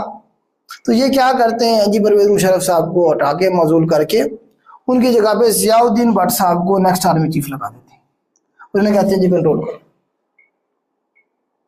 लेकिन मसला ये होता है कि जब आर्मी जो है जियाउद्दीन भट्ट को अपना आर्मी चीफ मानने से इनकार कर देती है, तो यहाँ कमांडर होती है 11 ब्रिगेड है, आपको पता है पिंडी में, तो जब भी मार्शल लॉ लगता है तो वही मूव करती है, हरकत में आती है और कंट्रोल संभाल लेती है। तो इस तरह से जो आर्मी थी उसने कहा जी हमारा आर्मी चीफ तो वही परवेज मुशर्रफ है, आपने उन्हें हटाना था तो उन्हें कम से कम पाकिस्तान तो आने देते, हम नहीं मानते जियाउद्दीन भट्ट को, ठीक है। तो इस तरह से जो यहाँ पे पीछे मुशर्रफ साहब के करिंदे थे उन्होंने क्या किया जी, वज़ीर-ए-आज़म हाउस का भी घेराव कर लिया, जियाउद्दीन भट्ट को भी घेर लिया, नवाज शरीफ साहब को भी घेर लिया और मुल्क में सारी चीज़ें कंट्रोल कर ली। मतलब उन्होंने, नवाज शरीफ साहब ने असल में आगे चल के क्या किया, जब इन्होंने अहकामात नहीं माने तो जहाज़ जब उसका आ रहा था श्रीलंका से वापस, मालदीव के जरिए उसने यहाँ नवाब शाह में उतरना था, उसे उतरने नहीं दिया गया। नवाज शरीफ ने आगे से कहो इंडिया उतर जाए, पाकिस्तान ना आए, ठीक है। जहाज को उतरने नहीं दिया गया पाकिस्तान में। कहा जाता है कि तेल कम था, मुशर्रफ, उसकी बीवी और 30-35 लोग और भी थे, 35 के करीब लोग और भी थे। तो इस तरह के जब मामलात हुए, जनरल उस्मानी के बारे में आता है कि वो कोर कमांडर था कराची का, उसने जो है ना सारा एयरपोर्ट का कंट्रोल संभाल के मुशर्रफ साहब को कहा कि आप किधर लैंड करें, कराची में लैंड करें। तो इस तरह से मुशर्रफ साहब को कराची में लैंड करवाया गया और उसे बताया गया जी सिचुएशन इज अंडर कंट्रोल, आप आर्मी चीफ हैं। और उसके बाद उन्होंने क्या किया जी, आके टेक ओवर कर लिया सारा। मुशर्रफ साहब ने नवाज शरीफ साहब को उठाकर जेल में डाल दिया कि इनकी गवर्नमेंट को डिसमिस कर दिया गया, इन्हें घर भेज दिया गया और डिसमिस कर दिया गया, और इन्हें नवाज शरीफ साहब को त्यारा हाईजैकिंग और जो है इक़दाम कत्ल और पता नहीं करप्शन और पता नहीं कौन कौन से इल्जाम लगा के इन्हें जेल में डाल दिया जाएगा, ठीक है, इस तरह से मुशर्रफ साहब फिर क्या बनेंगे, चीफ एग्जीक्यूटिव बनेंगे। मुशर्रफ साहब क्या बनेंगे, ये मुल्क के चीफ एग्जीक्यूटिव बनेंगे। कौन सी डेट थी, ये वाली डेट याद रखनी है आपने, 12 अक्टूबर। सवाल आता है कि मुशर्रफ ने क्या किया था जी, कू किया था या 12 अक्टूबर कर दिया था। सवाल इस तरह से बनता है, अक्सर लोग यूज कर रहे होते हैं टर्म कि मुशर्रफ ने 12 अक्टूबर कर दिया था, मतलब मुशर्रफ ने कू कर दिया था सिविलियन गवर्नमेंट के खिलाफ। 12 अक्टूबर को जो है ना जी क्या किया इन्होंने, कू करके सिविलियन गवर्नमेंट को घर भेज दिया, मुशर्रफ नवाज शरीफ साहब को, और मुल्क पे कब्जा कर लिया। इस तरह से नवाज शरीफ साहब अपने दूसरी टर्म भी मुकम्मल नहीं कर पाए। तो जिस रास्ते से आएगा वो उसी रास्ते से जाएगा, जो जिस रास्ते से आएगा उसी रास्ते से जाएगा, ये असूल है अल्लाह ताला का। ठीक है, गवर्नमेंट गिरा के जब आप आएंगे तो आपकी भी तो गवर्नमेंट गिराई जाएगी। ठीक है, इस तरह से जो है ना जी नवाज शरीफ साहब भी घर चले जाएंगे और आप जो है ना जी मुशर्रफ साहब आले नाल होंगे पाकिस्तान में। ठीक है, यहाँ तक मुझे बता दें, पानी दे मुझे थोड़ा सा, और उसके बाद फिर हम मुशर्रफ साहब को शुरू करते हैं। यहाँ तक बता दें बेटा मुझे, क्लियर है?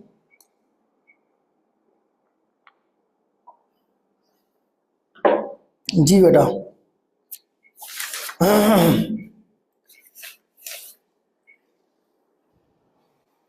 नवाज शरीफ साहब 12 अक्टूबर को क्या किया था बेटा, 12 अक्टूबर को कू कर दिया था, मतलब सिविलियन गवर्नमेंट जो थी नवाज शरीफ साहब की उसे गिरा दिया था। सिंपल इसे 12 अक्टूबर कहेंगे, 12 अक्टूबर कर दिया था मुशर्रफ ने। मुशर्रफ ने क्या किया, 12 अक्टूबर किया, नवाज शरीफ साहब की गवर्नमेंट को गिरा दिया, असम्बलियां तोड़ दी और मुल्क पे कंट्रोल कर लिया। ठीक है, अरेस्ट कर दूं इसे मैं।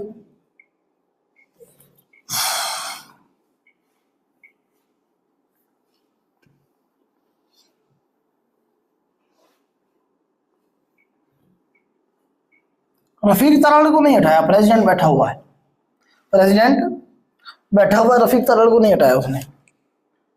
अब राइटिंग दिल परवेज मुशर्रफ की।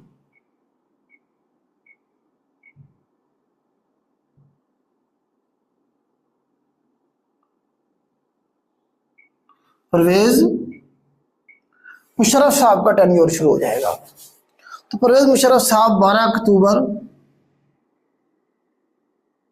1999 से लेके ये चलेंगे जी, आप इनकी डेट बनेगी 18 अगस्त। 18 को तो ये रिजाइन करते हैं प्रेसिडेंट के, तो ये चलेंगे जी आप, इनकी आप डेट बनाएं 2007 तक, नहीं चीफ एग्जीक्यूटिव तो चल, इसका टोटल टेन्योर लिख लें 2008, 18 अगस्त 2008 लिखें, 18 अगस्त 2008 तक पाकिस्तान के हुक्मरान रहेंगे। इसमें कुछ इसका टेन्योर जो है चीफ एग्जीक्यूटिव का है, फिर उसके बाद जो है इसका टाइम है as a president of Pakistan, as a president of Pakistan. ठीक है, चीफ एग्जीक्यूटिव और जो है इस तरह से ये रहेगा। अब ये देखिए चीफ एग्जीक्यूटिव रहेगा ये 12 अक्टूबर 1999 से लेके 2001 तक, जब तक प्रेसिडेंट रफीक तराड़ रहेगा। 2001 में रफीक तराड़ को घर भेज दिया जाएगा और फिर मुशर्रफ साहब क्या बन जाएंगे, प्रेसिडेंट ऑफ पाकिस्तान भी बन जाएंगे। प्रेसिडेंट ऑफ पाकिस्तान भी 2001 में रफीक तराड़ घर चला जाएगा और उसके बाद ये क्या बन जाएगा जी, प्रेसिडेंट ऑफ पाकिस्तान भी बन जाएंगे। ठीक है, यहाँ तक मुझे बता दे कि अब आपको थोड़ा सा समझ आ गया इसका टेन्योर 12 अक्टूबर 1999 से लेके 2008 तक ये रहेगा। मुशर्रफ साहब का जो टेन्योर है आप देखेंगे, इनमें आप देखेंगे ये दिल्ली में पैदा हुए थे 1943 में, 1943 में ये दिल्ली में पैदा हुए, फिर ये हिजरत करके किधर आ गए, कराची आ गए, कराची बेस्ड थे ये। 1964 में इन्होंने आर्मी को ज्वाइन किया, इन्होंने आर्मी को ज्वाइन किया। 1971 में ये क्राफ्ट कमांडर थे। ठीक है, 1998 को ये आर्मी चीफ बनाए गए, मैंने अभी आपको बताया। ठीक है, और आखिरकार 12 अक्टूबर करके इन्होंने मुल्क पे कब्जा कर लिया और क्या बने, चीफ एग्जीक्यूटिव बने। पहले क्या बने, ये एक नई सीट इन्होंने क्रिएट की, चीफ एग्जीक्यूटिव की। ठीक है, वो ये बने और उसके बाद फिर आगे चल के ये प्रेसिडेंट भी बन जाएंगे। तो मुशर्रफ साहब के जो आप देखें जो कू है, और जनरल उस्मानी, मैंने आपको बताया कि कराची का कोर कमांडर जनरल उस्मानी था जिसने सारा कंट्रोल करके मुशर्रफ का जो मार्शल लॉ है, आप कह लेंगे एक किस्म का मार्शल लॉ इम्पोज कर दिया ना, असम्बलियाँ तोड़ दी इसने मुकम्मल तौर पे और सारा कंट्रोल अपने ऊपर ले लिया। उसके बाद अदालत में गया केस, इस बार अदालत ने क्या किया जी, मुशर्रफ साहब के इस कू को लीगल करार दिया कि जी ठीक किया उन्होंने, अवाम के अवामी मफाद में होता है, क्या होता है, हाँ जी, अवामी मफाद में ये किया गया है जो है ना, इस तरह से जो है ना जिसे कानूनी करार दिया गया। और उसके बाद जो है ना जी मुशर्रफ साहब की कुछ रिफॉर्म्स है, नवाज शरीफ साहब के ऊपर केस चलाया गया, इन्हें इनके ऊपर सन 2000 के अंदर इन्हें जो है ना उम्र कैद कर दिया गया, इनकी जो सजा हुई उम्र कैद की हुई कई बार। और बाद में फिर ये जो है ना नवाज शरीफ साहब मुआहदा करके मुशर्रफ साहब के साथ मुल्क छोड़ के बाहर चले जाते हैं, मुल्क छोड़ के बाहर चले जाते हैं मुशर्रफ साहब के साथ मुआहदा करके कि जी हम सियासत में नहीं करेंगे, हमें माफ़ी दे दें, हमें जलावतन कर दें और हमें माफ़ी दे दें, हमसे गलती हो गई है। ठीक है, नवाज शरीफ साहब बाहर चले गए, मुशर्रफ साहब वाले नाले। मुशर्रफ साहब की बहुत सारे रिफॉर्म्स होंगी। रिफॉर्म्स में अब अगर मैं बात करूँ इंडस्ट्री के हवाले से, मुशर्रफ साहब छोटी जो स्मॉल इंडस्ट्रीज है ना जी, वो जो है ना कहते हैं लगाओ, उसके लिए पैसा भी देते हैं, बैंकों कहते हैं पैसा देंगे नहीं। Small industries, small and medium industries के ऊपर काम किया जाता है मुशर्रफ साहब के दौर में। अभी हम जो इंडस्ट्रीज थी वो लगा तो दी इसने, वो मेच्योर भी होना शुरू हो गई, लेकिन जब मुशर्रफ का आखिरी टाइम होगा 2007-8 का, उस वक्त की जो इंडस्ट्रीज, जो स्मॉल इंडस्ट्रीज थी वो बड़े बड़े ज्वाइंट बन चुके हुए थे। अब इनसे बिजली नहीं पूरी हो रही होती, अब इनसे वो जो इंडस्ट्रीज हैं वो बिजली से चलती है, अब इनके पास बिजली नहीं थी। ठीक है, जब बिजली नहीं होगी तो इंडस्ट्री सारी की सारी ठप हो जाएगी। अगर पीपल्स पार्टी की जब गवर्नमेंट आएगी तो उनके गवर्नमेंट में आपको पता है कितनी लोड शेडिंग होती थी, बिजली दी नहीं उन्होंने, इंडस्ट्री आस्ते आस्ते शिफ्ट हो गई। मतलब एक इंडस्ट्री का बूम आया था मुशर्रफ के दौर में, और इसका जबरदस्त प्लान था कि स्मॉल एंड मीडियम जो इंडस्ट्री उसे खड़ा किया जाए। कोई भी मुल्क जब निकलेगा या आवाम की खुशहाल तब होगी जब एक स्मॉल और मीडियम इंडस्ट्री जो है वो ग्रो करेगी किसी भी मुल्क के अंदर। जो लार्ज बड़ी इंडस्ट्री है वो तो उसके तो बहुत कम होते हैं, मतलब पैसे बहुत ज़्यादा लगते हैं, खर्चा बहुत होता है उस पर, वो भी ग्रो करने से भी मुल्क आगे जाता है। लेकिन स्मॉल एंड मीडियम इंडस्ट्री जब तक आपकी खड़ी नहीं होगी, आप कुछ भी बाहर नहीं बेच सकते, और जो है ना जी आपका मुल्क तरक्की नहीं कर सकता है। तो ये मतलब उसने काम किया, कुछ इदारे ये बनाते हैं, कुछ ना कुछ तो आवाम को बेचना है ना। सबसे पहले आप देखेंगे नैब बनाया जाएगा, नैब बनाया गया 1999 में, साल पूछा जाएगा आपसे, नेशनल अकाउंटेबिलिटी ब्यूरो। नैब किस चीज़ का एब्रीविएशन है, नेशनल अकाउंटेबिलिटी ब्यूरो जो है 1999 में बनाया गया। नज़ीर अहमद भट्ट साहब इसके करंट चेयरमैन हैं। पूछा जाएगा अगर आपसे, नज़ीर अहमद भट्ट साहब के बारे में आता है कि वो क्या इसके करंट चेयरमैन है। नैब कब बनी, 1999 में बनी। इसी तरह से SECP ये इदारा बनाया गया, ये भी 1999 में बनाया गया। SECP क्या है, इसके बारे में अक्सर पूछा जाता है, security and exchange commission of Pakistan. S से सिक्योरिटी, ई से एक्सचेंज, सी से कमीशन और पी से Pakistan. Security and exchange commission of Pakistan जो आपकी स्टॉक एक्सचेंज है वो भी जो है ना उसे भी कौन देखता है, कौन सुपरवाइज करता है, SECP करता है। जितनी भी आपकी इंडस्ट्रीज हैं वो रजिस्टर होती हैं किसमें, SECP में। ये इदारा मुशर्रफ साहब का बनाया हुआ था। स्टॉक एक्सचेंज भी किसमें, किसके अंडर आती है, SECP के अंडर आती है। ठीक है, इसी तरह से आप देखें कि इन्होंने नादरा बनाया, पैमरा बनाया। नादरा के बारे में लिख लें,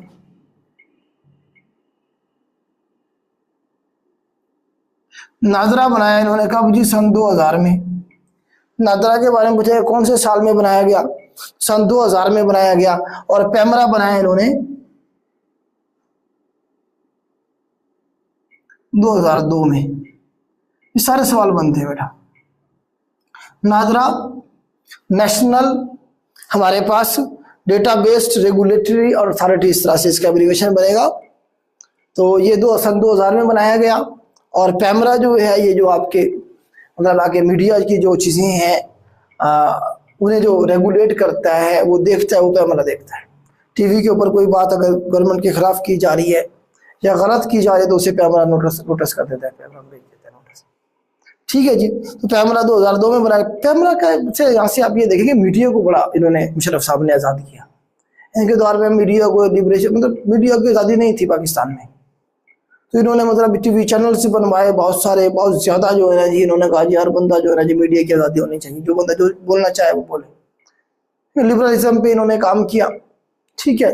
इस्लाम के जो से थोड़ा सा जो मतलब कट्टर किस्म के जो इस्लामिक थॉट्स थे उनसे ये दूर था, और ये जो लिबरलिज्म की बातें करता था, उस हवाले से जो इन्होंने चीज़ें ये लेके चला। तो ये 4-5 इन्होंने इदारे बनाए, इनके बारे में मैंने आपको बताया। चीफ एग्जीक्यूटिव का मैंने आपको बता दिया कि ये जो है ना जी अक्टूबर 99 से लेके आप देखें कि 21 नवंबर 2002 तक, 21 नवंबर मतलब 2002 तक ये चीफ एग्जीक्यूटिव रहेगा। अब आगे चल के ये क्या करवाएगा जी, रेफरेंडम करवाएगा पहले, और क्या बन जाएगा जी, प्रेसिडेंट बन जाएगा अपना मतलब पाकिस्तान का, फिर ये इलेक्शन करवा देगा इस तरह से। लेकिन उससे पहले आगरा समिट को हम जरा देख लेते हैं, उससे पहले हम आगरा समिट को हम देख लेते हैं। रेफरेंडम की जो हमारे पास इसकी मुशर्रफ की डेट है रेफरेंडम के हवाले से,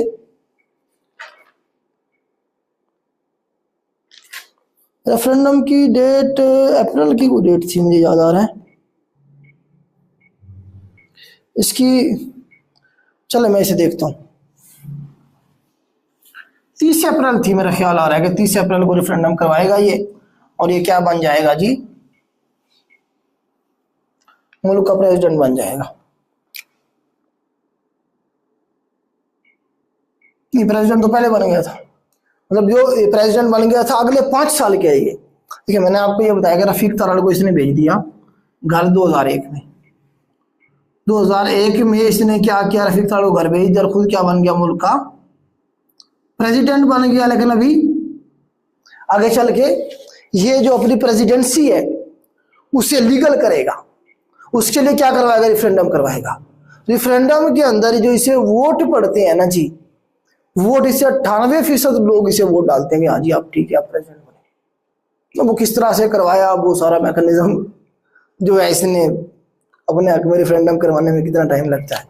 तो प्रेसिडेंट ये बन गया 2000 इसमें 30 अप्रैल 2002 की बात है ये। 30 अप्रैल 2002 में इन्होंने क्या कराया जी, रेफरेंडम करवाया, और ये क्या बन गया जी, आगे चल के इन्होंने जो प्रेसिडेंसी थी उसे मतलब लीगल कर लिया कि हाँ जी मैं क्या कर सकता हूँ जी, अब मुल्क के जो सारे मामला जो मैंने सारे कारनामे किए वो सारे क्या है जी मेरे लीगल है। आगे चल के इलेक्शन भी करवाएगा। इलेक्शन इस तरह से करवाएगा ये कि इलेक्शन लिखे जरा 2002 में ही इलेक्शन जब ये करवाएगा तो मुस्लिम लीग काफ, मुस्लिम लीग क्यू, चौधरी परवेज इलाही वाली पार्टी, परवेज इलाही, और आप देखें शुजात हुसैन, शुजात हुसैन साहब की जो मुस्लिम लीग काफ है ये मुशर्रफ के सपोर्ट में होती है। और इसी तरह से रेफरेंडम के अंदर एक बात और मैं ऐड कर दूं, रेफरेंडम के अंदर जो पीटीआई थी, पीटीआई भी तो बन चुकी हुई थी ना 1996 में, इमरान खान साहब ने पीटीआई बना दी थी 1996 में। तो रेफरेंडम के हक में पीटीआई ने मुशर्रफ साहब को वोट दिया था, और आप ये कहेंगे सपोर्ट किया था मुशर्रफ साहब को रेफरेंडम में पीटीआई ने, ठीक है। बाकी सारी पार्टीज जो थी उसके खिलाफ थी, ठीक है। उसके बाद जी इलेक्शन होंगे, इलेक्शन के अंदर जो चौधरी शुजात हुसैन या चौधरी परवेज इलाही की जो पार्टी थी ये मुशर्रफ के साथ होती है, ये इलेक्शन जीत जाती हैं, और मुखालफत में पीपल्स पार्टी और जो है ना जी नून लिबरल के वो बनती है, एमएमए बनती है, मुखालफत में एमएमए, मुत्तहिदा मजलिस अमल, जिसे लीड करते हैं मौलाना फजल रहमान साहब, इसे लीड करेगा मौलाना फजल रहमान साहब। सारी पार्टियों को मिला के और अच्छी खासी ये वोट ले जाते हैं, के पी के में गवर्नमेंट बनाते हैं, ठीक है। अल्टीमेट रिजल्ट ये निकलेगा इलेक्शन का कि जो मुल्क का प्राइम मिनिस्टर बनाया जाएगा वो बनाया जाएगा जी जो बलूचिस्तान वाले थे जिनकी अभी डेथ हुई है 2020 में, मीर जफरुल्लाह खान जमाली साहब।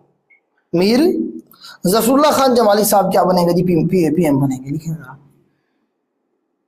मीर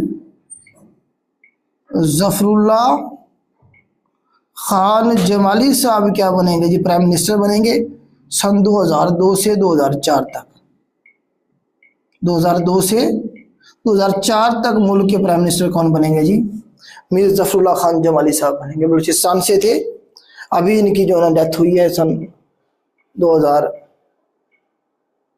तो इसमें डेथ हुई है, इसके तरह कोई डेट नहीं, 2020 में इनकी कोई डेथ हुई है जाके। ठीक है, मीर जफरुल्लाह खान जमाली साहब क्या बनेंगे जी? पाकिस्तान के प्राइम मिनिस्टर बनेंगे, और पाकिस्तान की तारीख में पहली दफा डिप्टी प्राइम मिनिस्टर भी बनेगा। डिप्टी प्राइम मिनिस्टर कौन बनेंगे? चौधरी परवेज इलाही साहब। ये क्या बनेंगे जी? Deputy PM. पाकिस्तान के पहले डिप्टी पीएम कौन है जी? चौधरी परवेज इलाही साहब होंगे। पाकिस्तान के पहले डिप्टी प्राइम मिनिस्टर जो वाइस प्रेसिडेंट थे वो तो नूरुल अमीन थे ना।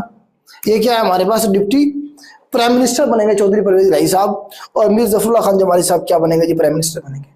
मुशर्रफ साहब खुद 2002 में इलेक्शन करवा के अगले 5 साल के लिए, मतलब 2007 तक प्रेसिडेंट बन चुके हैं, प्रेसिडेंट बन चुके हैं। इस तरह से जो है ना जी मामला चलेंगे। अच्छा, इसमें एक आगरा समिट का रह गया इवेंट। आगरा समिट को मैं थोड़ा सा एक्सप्लेन कर देता हूँ, क्योंकि उसके बारे में भी सवाल बनता है।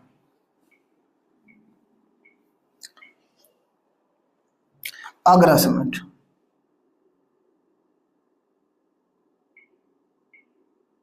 सन 2001, सन 2001 आगरा समिट सन 2001। इससे एग्जैक्ट डेट पूछी नहीं गई, वैसे लिख रहे 14 जुलाई से लेके 16 जुलाई तक 2001 की ये बात है। एग्जैक्ट डेट लिखना चाहे तो आपकी मर्जी है, वरना छोड़ देना, कोई मसला नहीं है। तो आगरा समिट का साल जरूर पूछता है, 2001 की बात है।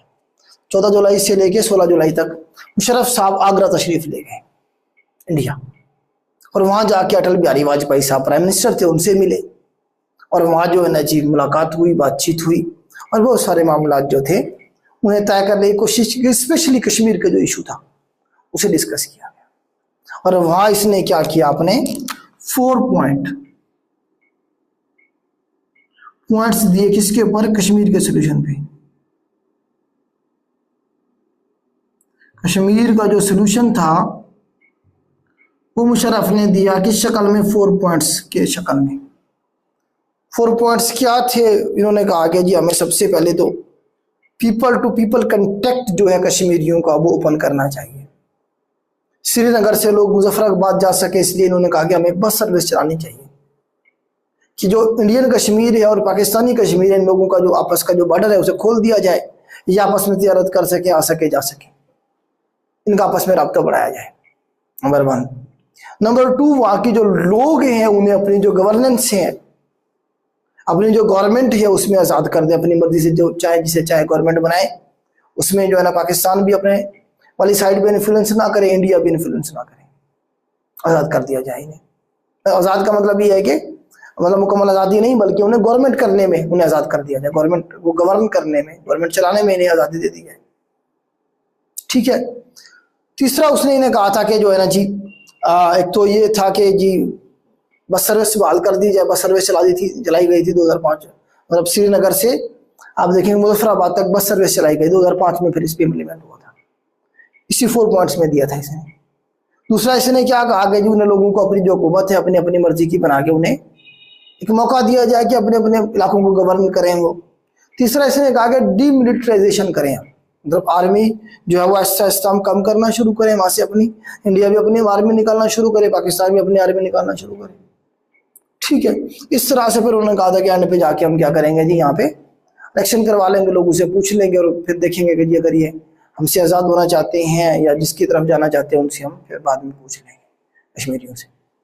ये 4 पॉइंट्स इसने दिए थे जिसे एक्सेप्ट नहीं किया गया था, हालांकि एक अच्छा प्लान था, इसे रिजेक्ट कर दिया गया था। बहुत ज़्यादा प्रेशर था उसके ऊपर रहा का अटल बिहारी वाजपेयी पे और बाकियों पे, तो इसीलिए फिर इसे रिजेक्ट कर दिया गया था। तो यही आपकी आगरा समिट थी। वहाँ बहुत सारी चीज़ों को जो है ना जी लीगली एक अच्छे पीसफुल तरीके से लेके चलने की बात की गई थी कि हम आपस में मिल के एक अच्छे हमसायों की तरह रह सकते हैं, बजाय कि हम आपस में जंग करें। ठीक है। तो इस तरह से ये आगरा समिट 2001 आप याद रखेंगे। 2002 में इसने क्या किया जी, रेफरेंडम भी करवा लिया, खुद दोबारा से प्रेसिडेंट बन गया 5 साल के लिए, इलेक्शन भी हो गई और मीर जफरुल्लाह खान जमाली साहब क्या बन गए? Prime minister. ठीक है। इसे मैं रेस कर देता हूँ। मिर्ज़ा ज़फ़रुल्लाह खान जमाली साहब रिजाइन कर देंगे 2004 में, और उसके बाद नेक्स्ट कौन आएगा प्राइम मिनिस्टर, फिर कौन आएगा, फिर कौन आएगा, इस तरह से इसे मैं रेस करते हैं।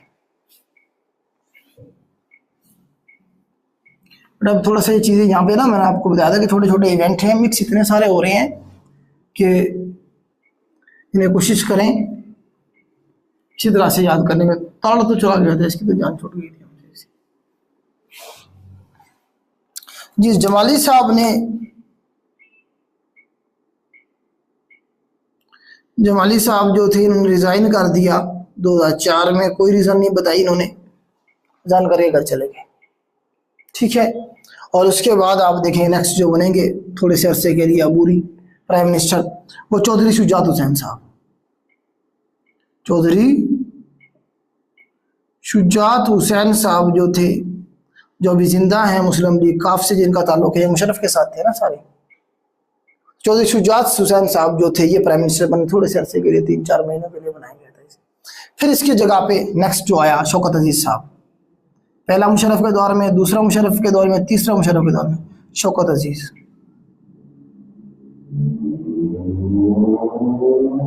टेक्नोक्रेट थे ये, बाहर से इंपोर्ट किया गया था इन्हें, बैग उठा के आए थे, इंजॉय करके बैग उठा के चले गए वापस अमेरिका, ठीक है।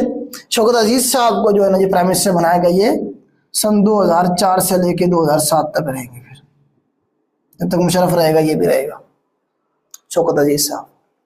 बस इनका नाम याद रखिएगा तरतीब से, अक्सर पूछता है वो कि जी कौन बना जी, जमाली साहब बने, जमाली साहब के बाद कौन बने जी, शुजात हुसैन साहब, शुजात हुसैन साहब के बाद शौकत अजीज साहब बने थे। ये प्राइम मिनिस्टर है पाकिस्तान के, क्या है जी, पीएम है सारे। उधर मुशर्रफ साहब खुद बैठे हुए as a president, as a president बैठे हुए थे। अब इसमें 8 अक्टूबर 2005 का जो जल्जला है इसकी भी बात कर देते हैं। जल्जला आया पाकिस्तान में 8 अक्टूबर 2005 को, अक्सर पूछता है वो जल्जला कब आया पाकिस्तान में आखिरी। इसकी जो शिद्दत थी वो 7.6 डिग्री थी रिक्टर स्केल के ऊपर। इतनी डिग्री 7.6 जो है ना शिद्दत का जल्जला आया, जिसके अंदर कोई 1 लाख के करीब 85-86 हज़ार लोग जो थे इसमें मारे गए थे। नॉर्दर्न एरियाज में आया था ये, कश्मीर में तो बहुत ज़्यादा तबाही हुई थी, इंडियन साइड में भी इसकी तबाही हुई थी, 800,000 बंदा उधर भी मर गया था इंडियन कश्मीर वाली साइड में, ठीक है। 25 लाख के करीब लोग बेघर हुए थे इसमें, ठीक है। तो इस तरह से जो है ना ये जल्जले का पूछते लिया जाए आपसे तो मुशर्रफ के दौर में ये जल्जला आया कब, 8 अक्टूबर 2005 की बात है। इससे पहले हिंदुस्तान में जो सबसे बड़ा जल्जला था 1935 में आया था, ये भी सवाल बनता है। हिंदुस्तान में सबसे बड़ा जल्जला जो था वो 1935 में आया था, 50,000 के करीब लोग इसमें मारे गए थे, शायद इससे ज्यादा थे। साल पूछता है 1935 के अंदर कोयटा में, कोयटा का पूछता है कोयटा में जल्जला कब आया था, कोयटा में जल्जला कब आया था जी, 1935 के अंदर। अब जल्जला ये कश्मीर वाली साइड में नॉर्दर्न एरियाज में ज्यादा आया था इसका 2005 वाला। 2006 में जाके मामला फिर इसके कंट्रोल में थे, तकरीबन चीजें चल रही थी ठीक। 2006 में चार्टर ऑफ डेमोक्रेसी होगी, 2007 में बेनजीर साहिबा वापस आएंगी, साथ नवाज शरीफ साहब भी आएंगे, इलेक्शन की कैंपेन चलेगी और आगे चल के मुशर्रफ साहब क्या होंगे जी, इलेक्शन हार जाएंगे। तो इस दौरान जो है ना जी लाल मस्जिद का ऑपरेशन और नवाब अकबर खान बुखरी साहब का जो ऑपरेशन था उसे भी हम देखेंगे, ठीक है। इसे मैं रेस करता हूँ। मुशर्रफ के ऊपर आहिस्ता आहिस्ता प्रेशर बढ़ता चला जाएगा और मुशर्रफ जो है ना अपनी बेवकूफ़ियाँ बढ़ाता चला जाएगा, अल्टीमेटली बुरी तरह से जलील रुसवा होके निकाला जाएगा जी 2006 के अंदर मैंने आपको बताया चार्टर ऑफ डेमोक्रेसी, ये दो बड़ी पार्टी पाकिस्तान पीपीपी प्लस मुस्लिम लीग एन, इनके दरमियान में ये मुआहदा हुआ था कि जी हम एक दूसरे की गवर्नमेंट को नहीं गिराएंगे। कहाँ हुआ था ये? लंदन में। दोनों जलावतन थे, वो भी बाहर थे, वो भी बाहर थे। पीपल्स पार्टी की बेनजीर साहिबा भी बाहर थी और मुस्लिम लीग के नवाज शरीफ साहब भी बाहर थे। हम एक दूसरे की गवर्नमेंट को नहीं गिराएंगे बल्कि सपोर्ट करेंगे और अमरीत के खिलाफ हम के अमरीत के हाथों में हम इस्तेमाल नहीं होंगे। कठपुतली की तरह जिस तरह से हमें पहले इस्तेमाल किया गया, वो मजीद इस्तेमाल नहीं होंगे। एक अच्छा मतलब है कि डिसीजन था दोनों का। लेकिन बाद में आगे जाके मुस्लिम लीग नून जो है नवाज शरीफ साहब इस मुआहदे को भी, स्टार्ट ऑफ डेमोक्रेसी को भी तोड़ देती हैं और आगे चल के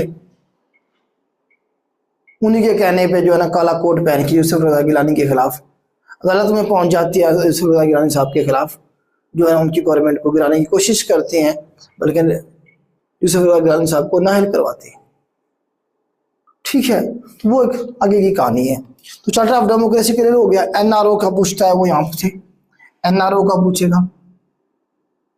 नेशनल रिकंसिलिएशन ऑर्डिनेंस 2007 में दिया था मुशर्रफ ने। 2007 में मुशर्रफ ने इन्हें एनआरओ दिया। एनआरओ अक्सर आपसे पूछता है, वो इसका एब्रिविएशन भी पूछता है, national reconciliation ordinance. Musharraf president था, उसने ऑर्डिनेंस जारी किया कुछ पार्टीज के हवाले से, कुछ लीडरान के हवाले से कि जिन्होंने जितनी भी करप्शन की, जितने भी इन पे केसेस है, मैं सबको माफ करता हूँ पब्लिक इंटरेस्ट में।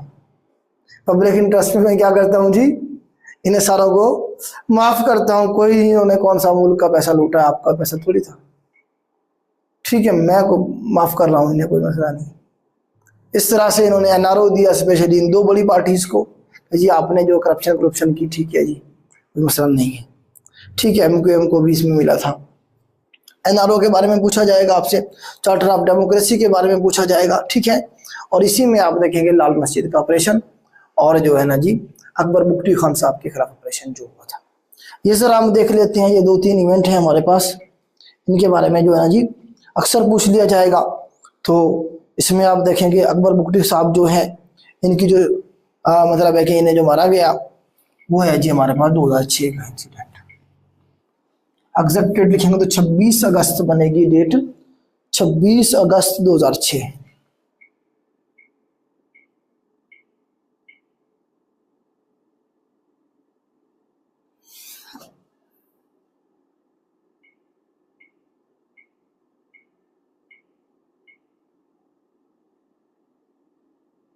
नवाब अकबर खान बुगटी साहब जो थे, ये बलूचिस्तान के जो सरदार हैं, नवाब हैं, जो तुमन हैं, उनमें सबसे बड़े थे अपने दौर में। तो ये जो कबाइल थे उन्हें जोड़ के रखा हुआ था और रियासत पाकिस्तान के साथ मामलात में कम्युनिकेट करते थे। आप ये समझे कि कोऑपरेट करते थे, इस तरह से कह लें। बाकी जो बागी कबाइल थे वो भी इनकी बात सुनते थे। ठीक है, तो नवाब अकबर खान बुगटी साहब जो थे, आप पढ़े लिखे, ऑक्सफोर्ड से पढ़ा हुआ बंदा था। ठीक है, ज़बरदस्त एक नवाबी माहौल में रहता था। ठीक है, बाकी कबाइल के उनके आपके पता है मसाइल होते हैं।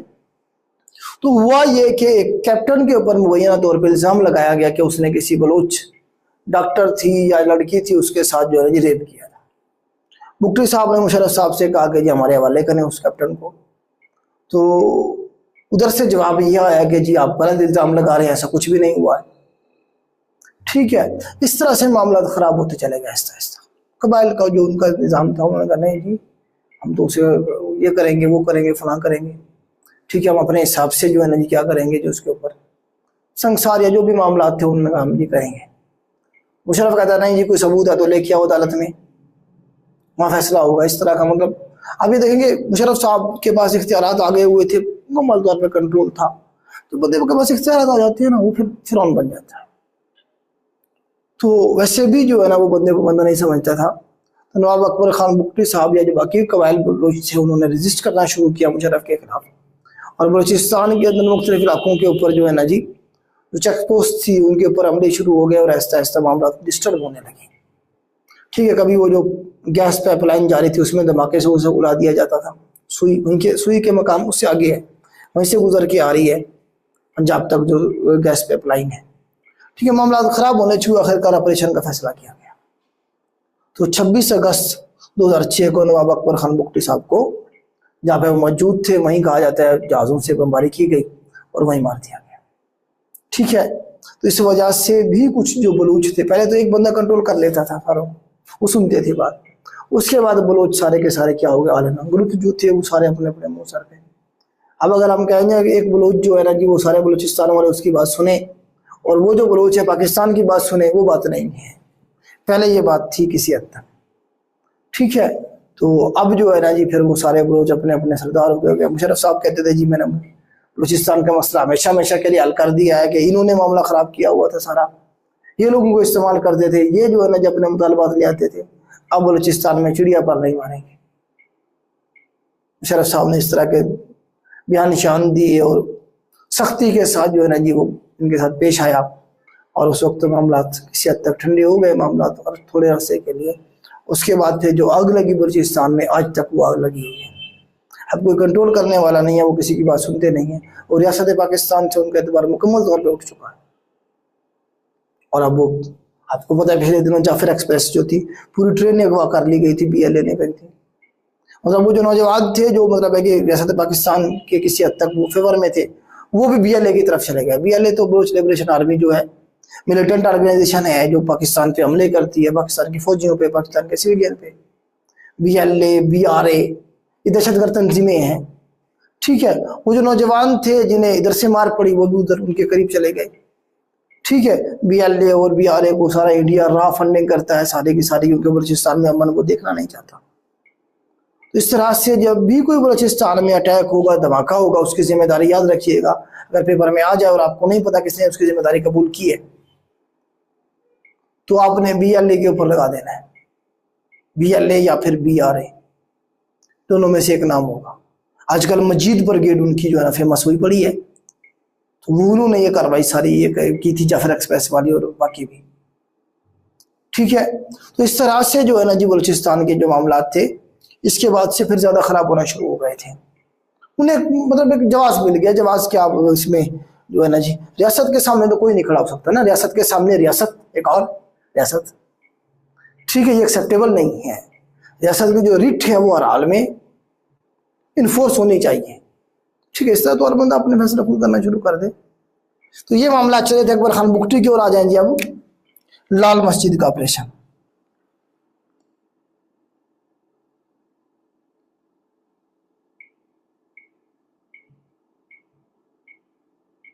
ये 2007 की बात है, ये 2007 की बात है। तो ये आप देखेंगे 4 से लेके 12 तक, तकरीबन कोई 8 दिन तक ये चला था लाल मस्जिद का ऑपरेशन, 4 जुलाई से 12 जुलाई तक। डेट याद ना रखें वरना ये मिक्स हो जाएंगे। मैं वैसे लिख रहा हूँ यहाँ पे, से 12 जुलाई तक जो है ना जी ऑपरेशन चला था। अब ये क्या हुआ था, अब इस्लामाबाद में मस्जिद है, लाल मस्जिद आज भी है। ठीक है, हुआ ये कि एक ब्रिगेडियर साहब की वहां से गाड़ी गुजर रही थी, उसके ऊपर कोई फायरिंग कर देता। अब देखो इस्लामाबाद में फायरिंग, वो भी आर्मी की गाड़ी पे, इसका क्या मतलब है? इसका मतलब ये दहशतगर्दी हुई है। कुछ दिनों के बाद जब पता चलाया गया, मुशर्रफ साहब ने पता करवाया, तो पता चला कि वहां तो जो असला ही असला है। वहां क्या है जी, सारा असला है। और जो है ना जी उन्हें कहा गया जी हमने तलाशी लेनी है, हमें मस्जिद के अंदर आने दिया जाए। उन्होंने कहा जी हम आपको तलाशी नहीं लेने देते, आप मस्जिद में आ ही नहीं सकते। रियासत को फिर उन्होंने चैलेंज किया, जब आप रोकेंगे और रियासत को शक है जी यहाँ से फायरिंग हुई है आपकी तरफ से और आपके पास असला है यहाँ पे इस्लामाबाद के अंदर वो भी। ठीक है, तो उन्होंने फिर जब अंदर जाने की कोशिश की तो उन्होंने रजिस्ट किया, फायरिंग शुरू हो गई वहाँ। फिर एक पूरा का पूरा ऑपरेशन लॉन्च किया गया, जिसमें फजल रहमान साहब जो थे, मतलब जो सियासी जो मतलब है कि आप देखें जो पॉलिटिकल जो मतलब ये मजहबी जो लोग थे उनसे भी साइन करवाए गए। वो जो ऑपरेशन लॉन्च किया गया उसमें जो है ना आप देखें तो वज़ीर आज़म कौन था जी, शौकत अजीज साहब बैठे हुए थे, फजल रहमान साहब ने भी साइन किए हुए हैं आज भी, मतलब ये ऑपरेशन किया जाए, हाँ जी ये दहशतगर्द है। इस तरह से मजहबी लोगों से भी साइन करवा के उन्होंने क्या किया, मुशर्रफ साहब ने ऑपरेशन लॉन्च किया। 8 दिन तक ऑपरेशन चला। 2 लोग मौलाना अब्दुल अजीज साहब, मौलाना अब्दुल अजीज